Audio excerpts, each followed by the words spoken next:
Mesdames et messieurs, bonsoir, bienvenue sur la RTS, le journal, voici les titres. L'Iran perd son président dans un crash.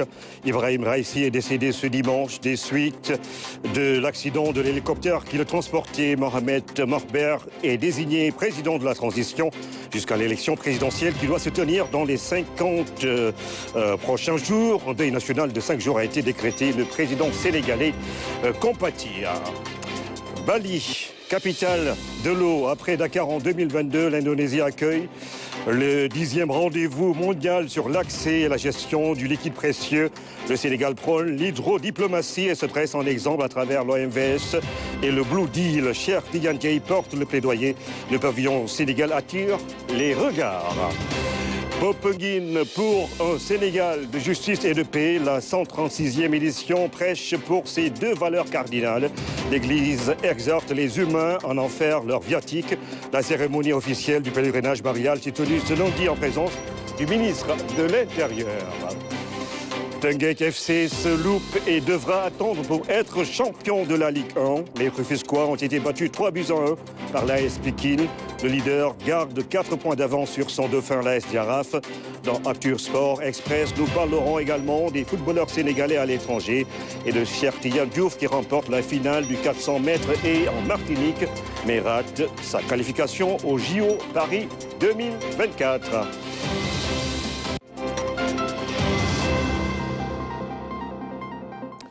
Bienvenue à tous. J'ai appris avec une profonde tristesse le décès dans des conditions tragiques du président Ibrahim Raïssi de la République islamique d'Iran et de certains de ses collaborateurs. C'est en tweet du président Bassirou Diomaye Diakhar Faye. C'est une douleur immense que le peuple sénégalais partage avec le peuple iranien, ami, avec l'expression de notre compassion. Je renouvelle notre solidarité avec l'Iran et prie le bon Dieu de faire miséricorde aux illustres disparus. Amin.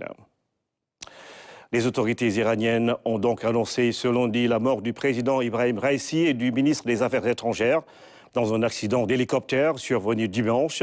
Le premier vice-président Mohamed Morber est désigné comme président de transition jusqu'à l'élection présidentielle qui devra se tenir dans les 50 jours. Un deuil national de 5 jours a été décrété dans le pays. C'est Seydina Alioune Fall. Après des heures de recherche, les autorités iraniennes ont annoncé ce lundi matin la mort du président Ibrahim Raïssi et de son ministre des Affaires étrangères après un crash d'hélicoptère près de la frontière azerbaïdjanaise.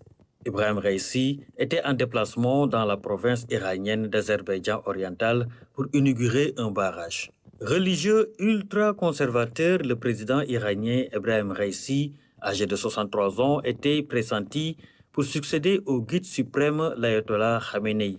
La disparition du président iranien survient alors que des tensions dans la région se sont exacerbées en marge de la guerre que mène Israël à Gaza. Ibrahim Raïssi est considéré comme le protégé de l'ayatollah Ali Khamenei. Sous sa direction, l'Iran a lancé le mois dernier une attaque de drones et de missiles sans précédent contre Israël. Son remplaçant est âgé de 68 ans, Mohamed Morber, premier vice-président depuis 2021, et le futur président par intérim jusqu'à l'organisation d'une nouvelle élection dans un délai maximum de 50 jours. À l'international, les réactions se multiplient. Le Liban et la Syrie proclament un deuil de 3 jours. La Chine déplore une grande perte pour le peuple iranien. La Russie rend hommage à un politicien remarquable et véritable ami. La Turquie dit partager la douleur du peuple iranien, ami et frère. Le Hezbollah rend hommage aux protecteurs des mouvements de résistance et l'Union européenne exprime ses sincères condoléances. L'ayatollah Ali Khamenei a annoncé 5 jours de deuil en Iran. La Cour pénale internationale a déclaré ce lundi avoir émis un mandat d'arrêt contre le Premier ministre israélien Benjamin Netanyahou pour des crimes de guerre et crimes contre l'humanité présumés commis dans la bande de Gaza. Benjamin Netanyahou, le Premier ministre d'Israël, et Yoav Gallant portent la responsabilité pénale de crimes de guerre et crimes contre l'humanité commis sur le territoire de l'État de Palestine, dans la bande de Gaza donc. L'eau, une prospérité partagée, c'est le thème du 10e Forum de l'eau qui se tient actuellement à Bali en Indonésie. Les dirigeants se sont donné rendez-vous dans la capitale indonésienne après celui de Dakar pour discuter des enjeux liés à la gestion et à l'accessibilité durable de la ressource. Le ministre de l'Hydraulique et de l'Assainissement a conduit la délégation sénégalaise à cette rencontre internationale. Il a, dans la foulée, procédé à l'ouverture officielle du pavillon Sénégal, envoyés spéciaux à Bali, Alioune Ndiaye et Lamine Touré. L'île des Dieux ou encore Bali, au rythme du 10e Forum mondial de l'eau, les délégations officielles des États membres de cette organisation ont très tôt rejoint le centre de conférence de la ville avec comme préoccupation essentielle l'accessibilité de la ressource aux populations des grandes agglomérations, mais aussi des zones éloignées où la question est devenue un enjeu vital. On avait fait à Dakar ce qu'on appelle le Blue Deal pour la sécurité de l'eau, pour la paix et le développement. Et toutes les belles expériences du Sénégal, mais également entre le Sénégal et les pays limitrophes sur la gestion transfrontalière du fleuve, sur l'hydrodiplomatie, mais également sur les expériences en matière de gestion de l'eau et accès de la population à l'eau et à l'assainissement. Tout cela avait été partagé avec des résultats extrêmement satisfaisants. Il s'agissait donc ici, en venant à Bali, pour notre pays, de venir consolider les résultats que nous avions obtenus à Dakar et de tenir toujours notre rang. Le Sénégal est l'un des pays leaders en Afrique et même dans le monde dans tout ce qui touche à l'eau et à l'hydrodiplomatie. C'est la raison pour laquelle nous sommes venus pour passer le flambeau à l'Indonésie. Et 2 ans après, notamment en 2026, le Sénégal devrait organiser encore avec les Émirats arabes unis la conférence des Nations unies sur l'eau. Le Forum mondial de l'eau est donc un rendez-vous stratégique à la dimension des attentes de la communauté internationale dans la gestion efficiente de la ressource. Sur l'île des Dieux, communément appelée Bali, se déroule une séquence multilatérale importante qui inscrit la question de l'eau comme une priorité au niveau planétaire. De Dakar à Washington, en passant par Londres, l'accessibilité de la ressource est une question vitale. Pourquoi? Tout simplement parce que les infrastructures d'évacuation de ces eaux sont vétustes, il faut les changer, et tout cela dans un contexte de changement climatique. L'ambition de mon ministère, c'est d'aller vers les grands transferts d'eau pour faire venir l'eau du canal du lac de Guerre par le canal du Cayor ou du Bawal, la revitalisation des vallées fossiles, un peu partout pour arroser le Sénégal, le reverdir, mais aussi permettre à l'agriculture de se développer par l'installation des fermes qui seront installées par le ministère de l'Agriculture, par l'élevage aussi qui va se développer, mais par la structuration de chaînes de valeur une fois qu'on a maîtrisé l'eau. C'est pour vous dire que l'ambition est très claire, la vision est très claire, et aujourd'hui ici nous discutons avec tous les partenaires du monde qui ont aussi déjà initié des projets dans ce sens, qui sans doute viendront au Sénégal pour nous accompagner là-dessus, pour qu'on aille vite. On est aujourd'hui dans le tempo de l'urgence. Les Sénégalais sont pressés. Le président nous a dit de faire rapidement le travail qu'il faut. C'est dans ce contexte d'ailleurs que le ministre de l'Hydraulique et de l'Assainissement a ouvert officiellement le pavillon du Sénégal après avoir assisté à plusieurs rencontres sectorielles. Le docteur Cheikh Tidiane Dièye a salué la mobilisation de la délégation sénégalaise. Il a, dans ces dynamiques, expliqué la volonté du nouveau gouvernement sur l'urgence de changer de paradigme en matière de maîtrise et d'accessibilité de l'eau. Les propos du ministre m'ont plus que rassuré. Je pense que j'ai apprécié la profondeur et surtout le fait qu'il ait été focus sur vraiment l'action. Au-delà de l'action, sur des résultats. Nous sommes toujours à la même forum et on remarque quelquefois qu'il n'y a pas d'eau dans certaines régions. Aujourd'hui, il est temps qu'on pose des actes pour qu'à tous les niveaux, c'est un élément essentiel que nos populations aient de l'eau et que les services d'assainissement soient à leur disposition. C'est vraiment un défi énorme, mais il est temps d'aller très vite. Les acteurs institutionnels, la société civile et le privé ont effectué le déplacement sur l'île de Bali et plusieurs présentations sont prévues tout au long de cette séquence multilatérale. Il a dirigé de main de maître la tenue du 9e Forum mondial qui s'est tenu à Dakar en 2022. Abdoulaye Sène, président justement du Forum, à l'époque, a fait le déplacement de Bali pour transmettre le flambeau à l'Indonésie. Le voici avec Lamine Touré. Il revient sur des enjeux et les attentes du Sénégal dans cette rencontre internationale. Nous les écoutons.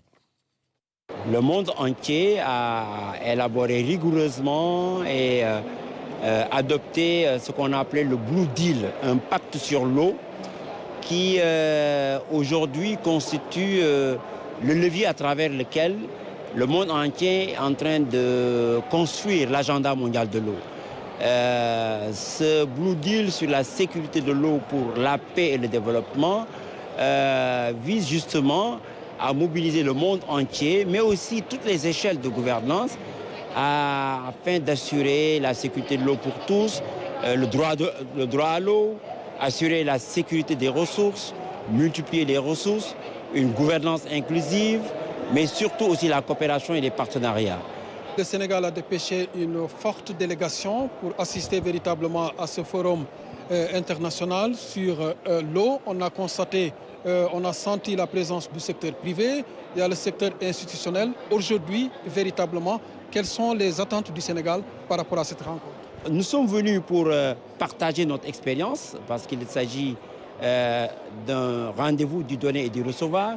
Nous sommes venus aussi pour proposer des solutions, mais surtout organiser des concertations pour que le Blue Deal puisse nous aider à conduire le monde entier vers les solutions du futur pour l'eau. Nous avons pour cela pris des engagements très forts. Notre ministre et nos grands experts vont participer dans les panels de haut niveau. Nous avons des conférences et des panels dans lesquels nous allons également participer. Mais nous avons surtout tenu à établir un pavillon. Je pense qu'en dehors du Maroc, nous sommes le seul pays africain à être présent dans un pavillon, en tout cas de la qualité que vous avez constatée. Le forum de l'eau à Bali à vivre avec nos envoyés spéciaux dans la capitale indonésienne. Christ est la paix des fidèles chrétiens. Il est aussi leur justice. Paix et justice doivent être une culture et doivent être des socles dans l'éducation des jeunes. Des messages livrés par Monseigneur André Gay durant la célébration du 136e pèlerinage marial de Popongine. Voici le reportage de Fatoumata Savané et de Philomène Constanciel.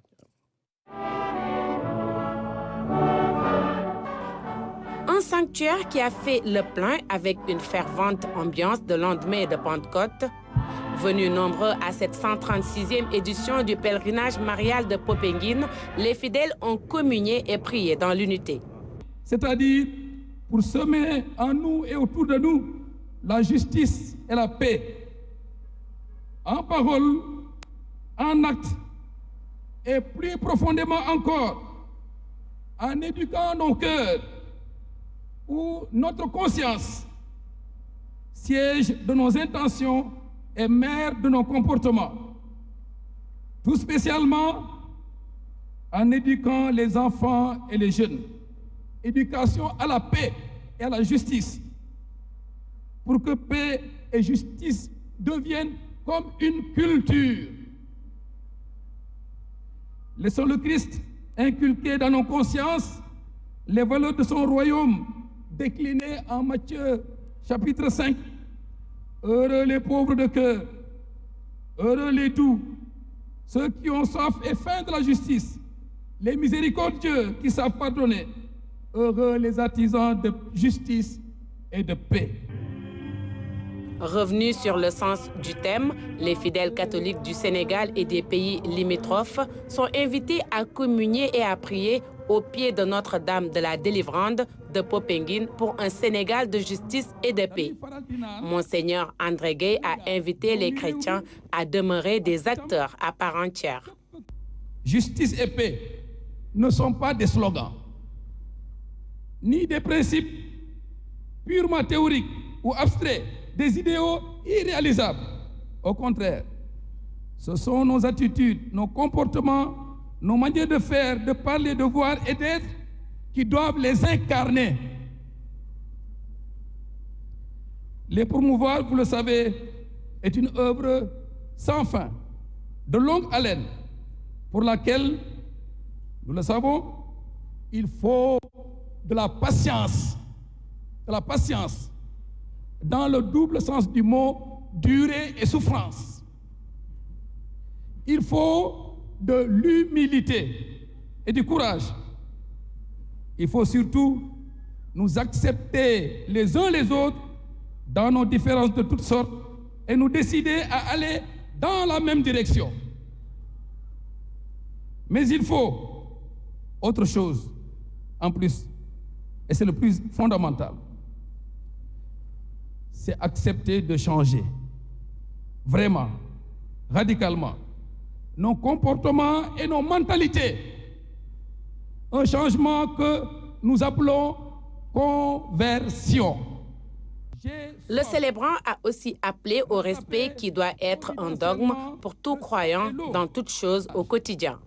Faisant allusion à l'actualité et aux initiatives prises par les nouvelles autorités à travers le Jubal Jubanti, il a appelé l'audit individuel des mentalités. Rivaliser de respect les uns pour les autres, condition de la paix et de la justice. Rivaliser de respect les uns pour les autres. Respect de la dignité intrinsèque des personnes et de leurs biens, des droits et des identités. Respect, respect la wax de, d'où tolérance, d'où résignation, respect. C'est le respect mutuel. C'est dans ce respect mutuel que réside le dialogue, l'ouverture à l'autre, l'attention à l'autre et finalement la concorde et la paix dans les relations quotidiennes. À ce grand rendez-vous spirituel au pied de Notre-Dame de la Délivrande, plusieurs autorités civiles et politiques ont répondu présents. Aussi, cette célébration, animée par le diocèse de Thiès avec dévotion, a fait des pèlerins heureux dans leur démarche de foi. Fin donc de la 136e édition du pèlerinage marial de Popenguine. Le ministre de l'Intérieur et de la Sécurité publique a conduit la délégation du gouvernement à la cérémonie officielle qui s'est donc tenue ce lundi. Voici le reportage de Damsila. La cérémonie officielle de la 136e édition du pèlerinage marial de Popenguine a réuni hautes autorités ecclésiales et délégations étatiques conduites par le ministre de l'Intérieur et de la Sécurité publique. Après les mots de bienvenue, le général Jean-Baptiste Tine a pris la parole. Devant l'assistance, il a tout d'abord transmis aux autorités de l'Église les salutations et félicitations du chef de l'État Bassirou Diomaye Diakhar Faye avant de magnifier la cohabitation pacifique entre les communautés au Sénégal dans un contexte où l'intolérance et l'extrémisme sont de plus en plus notés à travers le monde. Le ministre de l'Intérieur a aussi salué le rôle de l'Église dans le développement socio-économique du pays et sa contribution dans la formation de citoyens modèles au service de la société.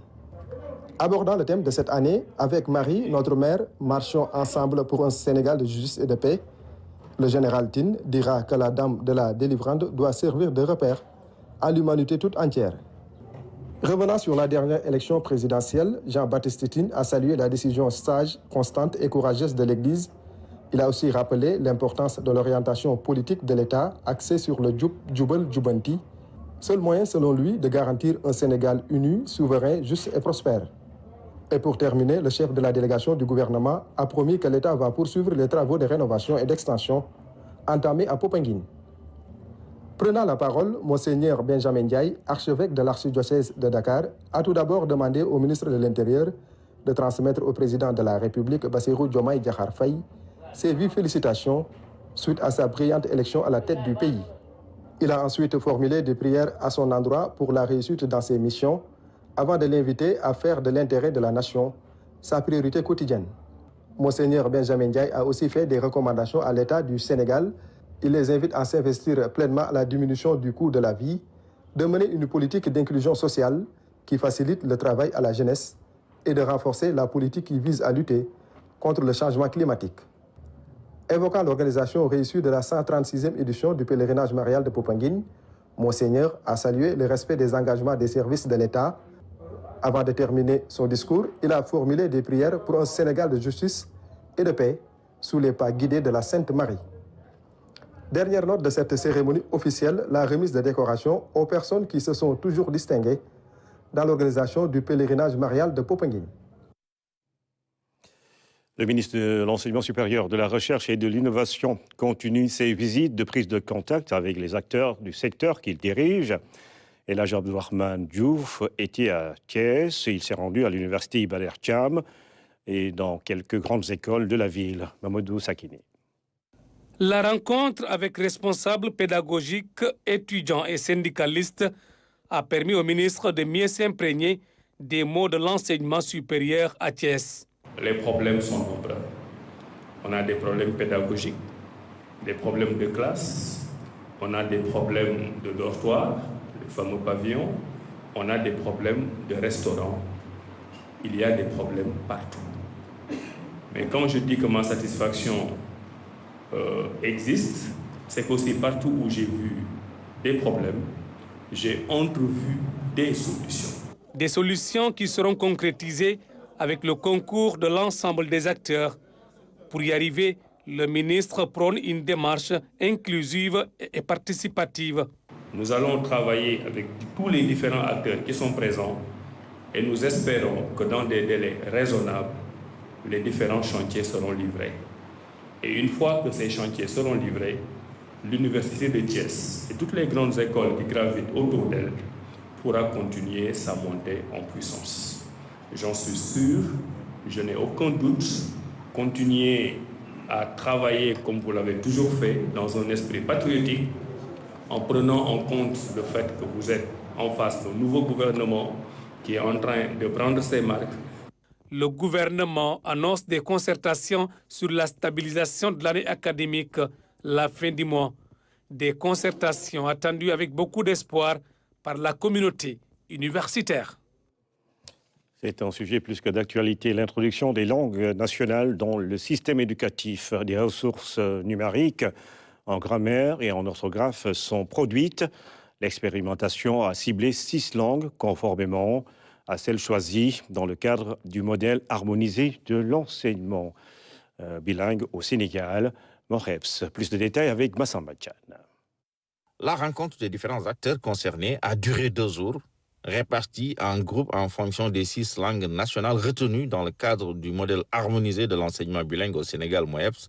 Ils ont étudié, analysé et procédé à la validation des ressources numériques proposées en orthographe et en grammaire. Il fait suite à une série d'activités comportant à la fois la production et le partage du cadre méthodologique de production de ces documents, la production des unités d'apprentissage dans toutes les langues précitées, la revue de ces unités d'apprentissage pour en déterminer la portée et les limites. Et aujourd'hui, nous sommes dans une dernière phase qui est la validation. On nous a permis quand même de travailler en langue, de faire des unités d'apprentissage en langue qu'ils vont numériser. Donc pour nous, c'est quand même un progrès. Et ça répond nettement aussi à nos attentes, d'autant plus qu'aujourd'hui, il est question de mettre les langues nationales à l'école. La rencontre des différents acteurs concernés a duré 2 jours, répartis en groupes en fonction des 6 langues nationales retenues dans le cadre du modèle harmonisé de l'enseignement bilingue au Sénégal, MOEPS. Ils ont étudié, analysé et procédé à la validation des ressources numériques proposées en orthographe et en grammaire. L'objectif est de rendre disponibles et accessibles les ressources destinées à renforcer les capacités des personnels du ministère de l'Éducation nationale. Près d'un Sénégalais sur 2 est dépourvu de compétences en numératie et en littératie qui lui permettent de vivre normalement dans une société ou dans des sociétés fortement structurées par l'économie du savoir. Et si l'on veut aujourd'hui développer nos pays, il nous faut mettre l'accent sur la formation du capital humain. Et je crois que l'éducation non formelle, l'alphabétisation en règle générale va jouer un rôle déterminant dans ce processus-là. Et donc, le recours au numérique permettra non seulement, comme je l'ai dit, d'élargir l'accès, mais d'imprimer une assurance qualité à ces apprentissages. La validation des ressources numériques en langue nationale pour le renforcement des capacités vise à conférer aux unités d'apprentissage une assurance qualité, et ce pour une meilleure prise en charge des actions d'encadrement et de formation des acteurs au niveau central et déconcentré. Santé et lutte contre le paludisme, le programme de chimioprévention du paludisme saisonnier mis en œuvre par 13 pays d'Afrique touche à sa fin. Les membres des États impliqués sont à Dakar pour acquérir de nouvelles compétences afin de mieux communiquer sur les résultats obtenus. Fanta Badji. Chimioprévention du paludisme saisonnier. La méthode consiste à administrer des doses préventives d'antipaludiques aux enfants vivant dans des zones à haut risque. L'approche a permis de réduire la morbidité et la mortalité liées au paludisme. Cependant, toutes les cibles ne sont pas atteintes. Il s'agit ici d'optimiser la stratégie pour des résultats probants. Ce projet a permis de voir un peu quels sont les gaps que les pays rencontraient et comment donc pallier à ces gaps et donc proposer des stratégies nouvelles, innovatrices, qui permettent d'augmenter la couverture de la CPS, de pouvoir la donner aux enfants qui sont les plus susceptibles et de pouvoir donc réduire le poids du paludisme dans ces pays-là. L'initiative portée par l'Université de Thiès avec la collaboration de partenaires a permis d'identifier les obstacles liés à la mise en œuvre de la chimioprévention du paludisme saisonnier dans 13 pays d'Afrique ciblés par le programme. C'est de vraiment faire un renforcement de capacité programme sur comment mieux communiquer les résultats de recherche. Le projet visait surtout à voir comment modéliser cette approche afin donc de réduire le coût efficacité. L'objectif de cette rencontre est d'amener les différents pays impliqués dans le projet à présenter les résultats de leurs différentes interventions sous forme de bases de données. Mais la grande problématique, c'est que quand nous administrons les enfants avec nos équipes, des agents de santé, les mamans doivent continuer à administrer des doses restantes. Et on s'est rendu compte que ces doses restantes n'étaient pas correctement administrées, ce qui ne permettait pas aujourd'hui d'avoir l'efficacité souhaitée. Donc nous avons proposé une approche basée sur les communautés elles-mêmes. Donc après le passage des équipes, des agents de santé, les communautés s'étaient mobilisées pour pouvoir aider les mamans à administrer les comprimés. Et cela nous a permis d'avoir des résultats aujourd'hui à hauteur des souhaits. Maintenant qu'on a des résultats, comment aussi le communiquer en dehors de ce groupe? Comment arriver à partager les résultats dans des articles scientifiques ou alors lors de conférences internationales? Comment arriver à savoir qu'en Afrique de l'Ouest, beaucoup de choses sont faites. Il y a des choses innovantes qui sont faites. Maintenant, il faut savoir le communiquer. Le programme de chimioprévention du paludisme saisonnier qui a démarré en 2020 touche à sa fin. Le partage des différentes expériences effectuées permettra d'ajuster et d'adapter le projet aux besoins identifiés afin de prévenir efficacement le paludisme chez les enfants de moins de 5 ans. Gros plan sur le centre cardio-pédiatrique Kyomo, un centre qui prend en charge les pathologies cardiaques très complexes, équipé d'un plateau technique moderne, très moderne du reste, et d'un personnel qualifié. Le centre est une référence aujourd'hui pour l'Afrique. Des spécialistes plaident pour rendre plus accessibles les soins au niveau de ces structures de santé. Les spécialistes canadiens qui viennent chaque année pour des missions humanitaires parlent de ce centre comme un joyeux dans le continent. Un joyeux que nous découvrons avec Ramatadem. Le centre cardio-pédiatrique Kyomo a démarré ses activités en 2017 avec un équipement dernière génération. On a un équipement aux standards internationaux. Et sur le plan de l'équipement technique et de l'environnement, on est au même niveau que les Canadiens.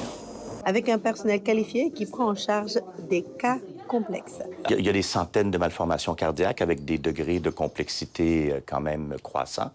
Je dirais qu'actuellement, l'équipe de FAN, entre nos missions, parce qu'ils continuent à opérer même quand on n'est pas là, sont capables de prendre en charge maintenant au moins la moitié, sinon les 2/3 des malformations cardiaques. Et avec les missions à répétition, on augmente graduellement la complexité des malformations. Le seul facteur bloquant, l'accès aux soins. Bien qu'étant plus accessible en Afrique que dans d'autres continents, le coût reste néanmoins encore élevé pour une certaine branche de la population. La chirurgie est très peu accessible ici. Il y a moins d'1% des patients qui ont besoin d'opération qui sont opérés. Et vous avez 85% de mortalité. Donc c'est important de dépister tôt. Actuellement, c'est 3 500 000 l'opération. Et une bonne partie des Sénégalais n'ont pas les moyens de supporter ces coûts.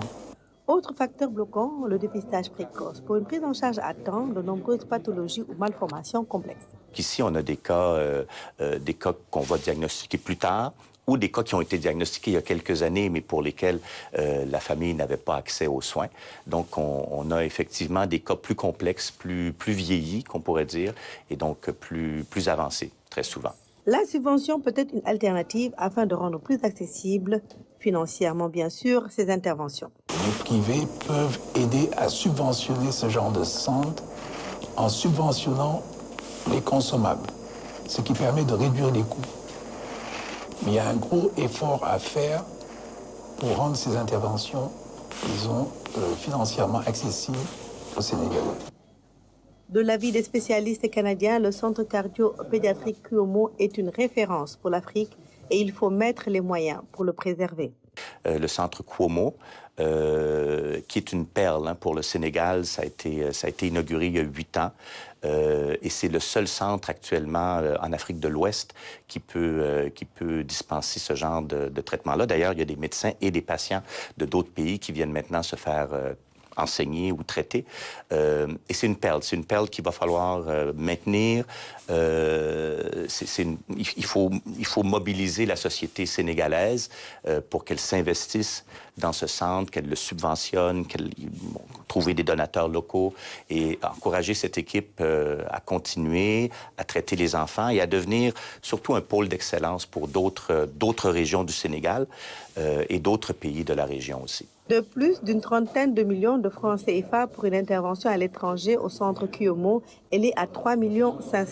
Des coûts moins élevés certes, mais pour une meilleure prise en charge des dossiers en souffrance dans le centre et qui compte beaucoup sur les missions humanitaires, l'implication des bonnes volontés pourrait permettre leur prise en charge dans les meilleurs délais.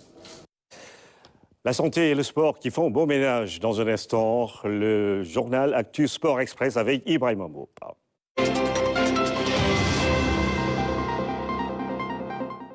Ibrahima Mboup va nous rejoindre. Bonsoir Ibrahima. Bonsoir Ibrahima Diédhiou et bonsoir à tous ceux qui nous regardent ce soir. Je ne vais pas faire de commentaires sur ta tenue. Hein.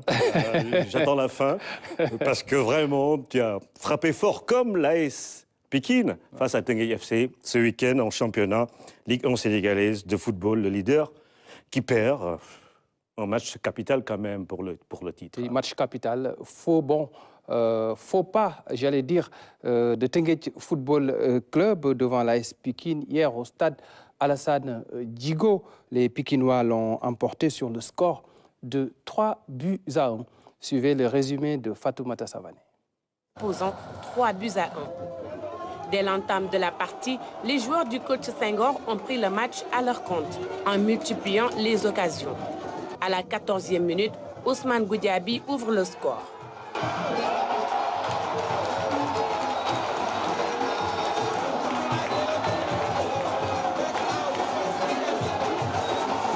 Les Rufisquois ont du mal à construire leur jeu. Ils peinent à aller au bout de leurs actions. À la 33e, c'est Pékin qui double la mise avec ce coup franc direct de Souleymane Cissé.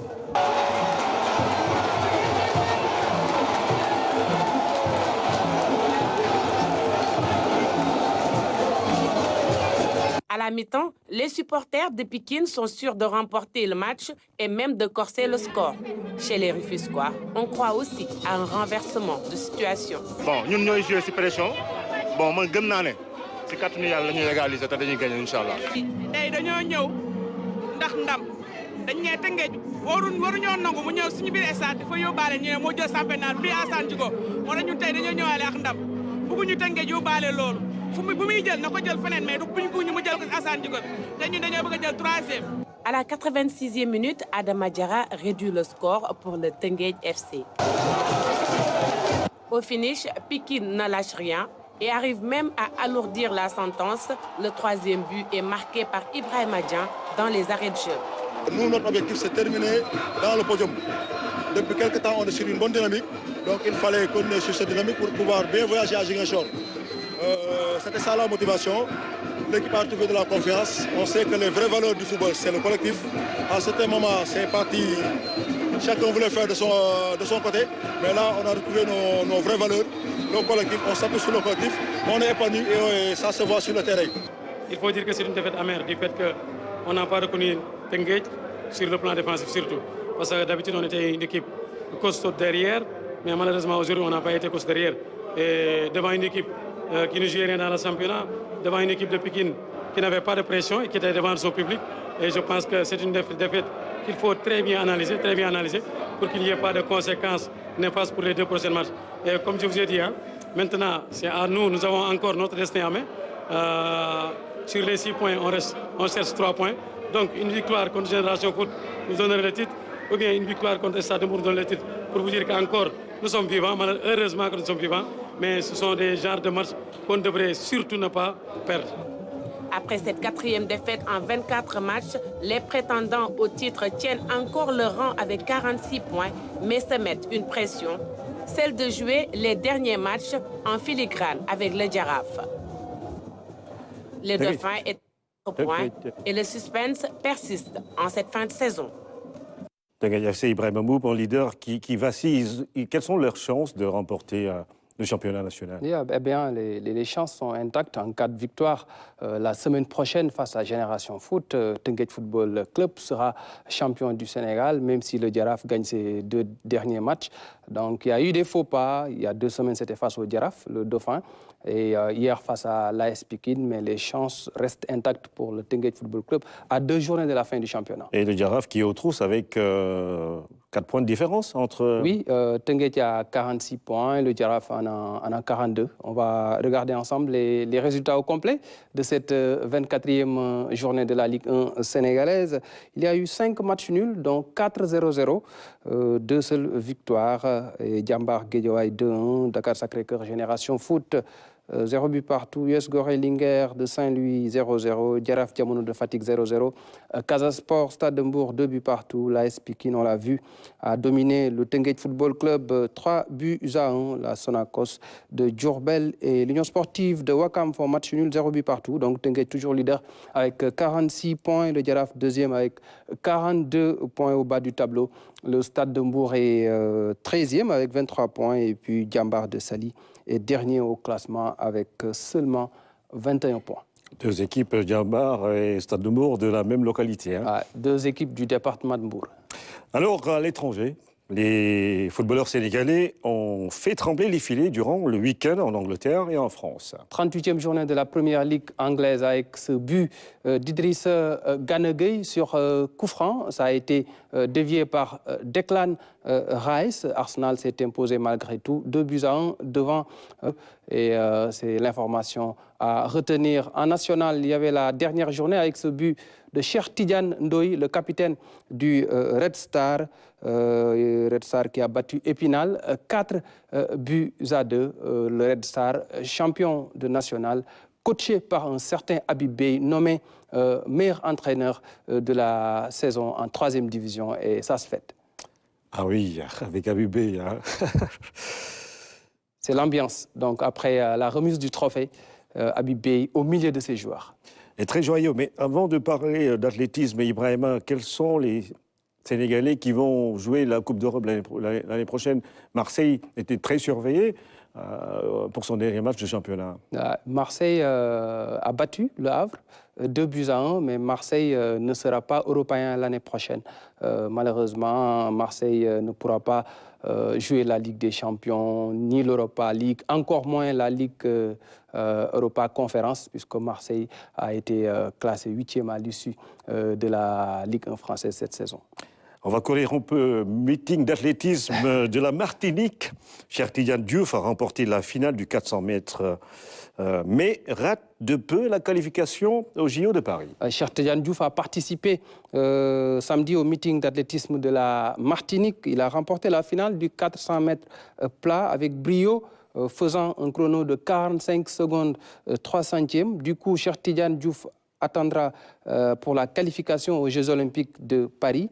Il lui a manqué que 3 petits centièmes pour valider son ticket pour Paris 2024 et battre le record de la légende Amadou Gakou qui avait couru les 400 mètres en 45 secondes 01.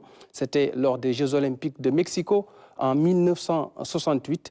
un record vieux de 56 ans. Mais Cheikh Tidiane Diouf a encore des chances, puisqu'il y a le meeting d'athlétisme de Dakar samedi prochain. Il y aura aussi les championnats d'Afrique d'athlétisme prévus au Cameroun début juin.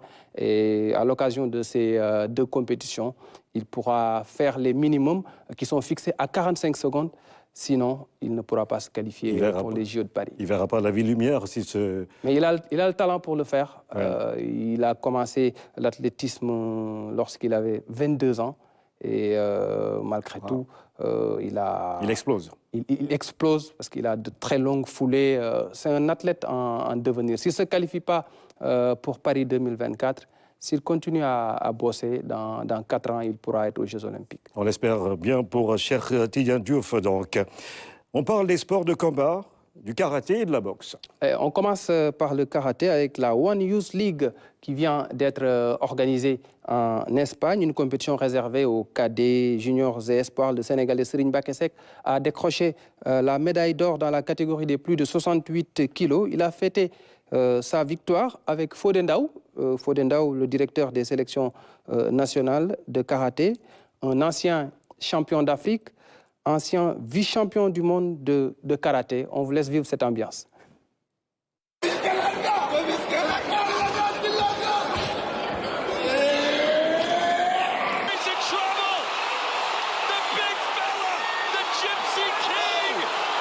Saoudite. L'Ukrainien Alexander Usyk à l'Anglais Tyson Fury, une affiche pour l'unification des ceintures mondiales des poids lourds. Usyk a roué de coups Tyson Fury, le poussant dans ses derniers retranchements, des crochets dévastateurs qui ont permis à l'Ukrainien de gagner le combat sur décision partagée des arbitres. Alexander Usyk devient le champion incontesté des poids lourds, ce qui n'était plus arrivé depuis 1999 avec Lennox Lewis. Et Usyk a dédié sa victoire à son peuple, le peuple ukrainien qui est en guerre avec la Russie. Avec tout ce qui se passe en Ukraine, il avait de quoi sortir. Ouais. Il était au front. Ouais. Après, il est allé sur les rings pour continuer sa carrière. Mais il y a quelque temps, il était sur le front avec les combattants de l'armée ukrainienne. En tout cas, Tyson Fury a vu du feu, en tout cas. Et pour terminer, quelque chose de plus doux, les sports boules, avec le tournoi international de Nouadhibou en Mauritanie. C'était une 4e édition à Nouadhibou, avec des sélections sénégalaises, mauritaniennes et marocaines. À l'arrivée, c'est une équipe sénégalaise qui a remporté ce tournoi international. Plus de détails avec Tanda Ndiaye. Ce tournoi, devenu désormais traditionnel du côté de Nouadhibou, en République islamique de Mauritanie, et qui a connu un franc succès. Les férus des boules de la Mauritanie, du Maroc et du Sénégal ont rivalisé entre les couloirs et n'ont pas lésiné sur les moyens. Ceux-là, ce sont les organisateurs pour donner à l'événement tout le cachet attendu. Les Sénégalais ont été les plus en vue à l'occasion de ces face-à-face assez acharnés face à des Marocains et à des Mauritaniens qui avaient pourtant misé sur des champions hors pair, respectivement dans leur pays. Mais c'était sans compter avec les représentants sénégalais, la triplette Adama Diagne, Lamine Sow et Babacar John, qui étaient absolument décidés à remporter cette partie. Le score, 13 contre 10 pour les Sénégalais du Sali Buddhist Club. Face à l'équipe de Tabrak Zayn, ils n'ont pas fait les choses à moitié. Et pour l'heure, les yeux des Sénégalais sont rivés du côté du royaume chérifien, Marrakech, qui va abriter du 6 au 9 juin prochain les championnats d'Afrique de la discipline. Alors Ibrahim, après la pétanque, on va vers Galaxy. Oui, après le journal de 20h, on aura 2 invités ce soir. Maître Souleymane Diagne, c'est le vice-président du CNG des courses hippiques, chargé des affaires juridiques, j'y arrive, et Moussa Ndiaye, président de l'Association nationale Kwan Kido Sénégal. Le Kwan Kido, c'est un art martial créé en 1981, une synthèse des arts martiaux vietnamiens et du Kung Fu. Alors Ibrahima, un symbole de Saint-Louis, un plat, quelque chose qui vous rappelle le Nord? Le Thieboudienne. Le Thieboudienne. Le Thieboudienne Pendambay, comme on dit à Saint-Louis. Le Thieboudienne, justement, l'île de Saint-Louis, encore le parc de Djoudj, ce sont des trésors inscrits au patrimoine mondial de l'UNESCO, vous le savez, préserver et valoriser justement ces acquis, c'est le sens des rencontres sur les architectures futures et les patrimoines organisés à Saint-Louis en rendez-vous d'échange entre experts sénégalais et étrangers. Ensemble, ils veulent réfléchir sur les opportunités liées à la valorisation de tout ce patrimoine. Abdoulouad nous donne un peu plus de goût dans ce reportage. Les rencontres sur les architectures futures et les patrimoines de Saint-Louis. Ce moment de dialogue entre les acteurs culturels et les experts ouvre une opportunité de réfléchir sur les possibilités de préserver et de valoriser le patrimoine. Aujourd'hui, on est réunis ici pour parler des patrimoines, pour parler des architectures futures, et tout en pensant que le futur n'est rien d'autre que la répétition du présent. L'éternel présent, c'est le futur. Et ce futur qui a besoin de la jeunesse de ce pays, qui a besoin de la culture de ce pays, aujourd'hui nous invite à réfléchir, mais aussi à prendre des actions écologiques, nobles et respectueuses pour un meilleur présent pour notre Sénégal. Parmi les participants à la cérémonie, des partenaires en provenance de la Havane et de Bilbao, deux villes qui ont des similitudes avec Saint-Louis, telles que leur inscription au patrimoine mondial de l'humanité. Il se trouve que la ville de la Havana et celle de Bilbao au Pays Basque partagent avec Saint-Louis un élément essentiel qui est la présence de l'eau, une présence structurante et qui sert maintenant de prétexte pour trouver des liens entre toutes ces villes inscrites sur la liste du patrimoine mondial de l'UNESCO, afin de partager les expériences et les expertises et de faire de sorte que ces rencontres ouvrent des perspectives nouvelles en termes de prise en charge et d'appréhension des problématiques qui certes peuvent être différentes, mais ont souvent aussi un fil conducteur. Ici, le fil conducteur va être l'eau. 4 patrimoines de la région de Saint-Louis sont mis à l'honneur: le Thieboudienne, l'île de Saint-Louis, le parc ornithologique de Djoudj et le trésor humain vivant décerné à un fils de Saint-Louis, Pape Amadou Sow Zumba. Valoriser de tels acquis reste un défi à relever à tout prix. Il faut travailler en innovant et apprendre du passé. C'est l'une des raisons pour lesquelles il est important de préserver ces éléments-là. Au-delà de la volonté politique, c'est l'engagement des acteurs. C'est nous qui avons demandé l'inscription. Donc il faudrait que de notre côté, qu'on puisse ensemble contribuer à la préservation du site, mais aussi à tout ce qu'il y a comme aspect de valorisation au niveau de Saint-Louis. Nous avons le programme de développement touristique qui est en cours de réalisation et nous pensons que, et le souhaitons qu'une fois que ces différents chantiers, ne serait-ce que les 36 qui sont annoncés, soient réhabilités, ça va donner encore beaucoup le sourire, en tout cas à nous Saint-Louisiens qui sommes sur le site et qui veillons à ce que Saint-Louis reste sur la liste du patrimoine mondial. Le développement économique de Saint-Louis repose en grande partie sur son patrimoine culturel. Les acteurs travaillent sur diverses approches pour gérer et préserver ce précieux héritage. Restons dans cet esprit. Du 28 au 31 mai 2024 se tiendra à Dakar le Forum des matériaux innovants et de la construction durable en Afrique de l'Ouest. Pour préparer cet événement, une conférence de presse s'est tenue à l'ESP, l'École supérieure polytechnique, afin d'expliquer les enjeux autour de cette rencontre. C'est Dina Dunfal. Conférence de presse qui s'est tenue à l'ESP s'inscrit dans le cadre du lancement des activités du Forum des matériaux innovants et de la construction durable en Afrique de l'Ouest. Le forum se tiendra du 28 au 31 mai 2024 au Grand Théâtre de Dakar. Il vise à repenser la construction en Afrique de l'Ouest.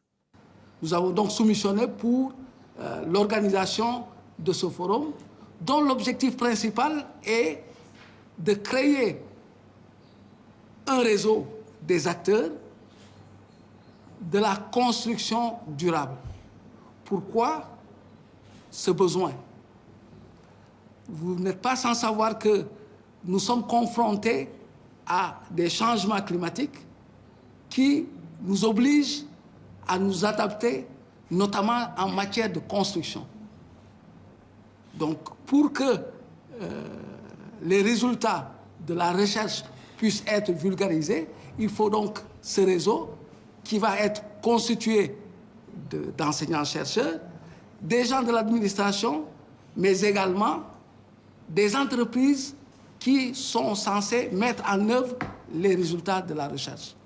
Le forum MIC-DAO va s'articuler autour de plusieurs activités. Séminaires d'innovation avec des panels et ateliers, conférences internationales avec la participation des chercheurs du monde entier, en plus des rencontres en marge des événements officiels. Et quand on dit les participants sont composés essentiellement de l'ensemble des acteurs de l'écosystème construction ou matériaux de construction.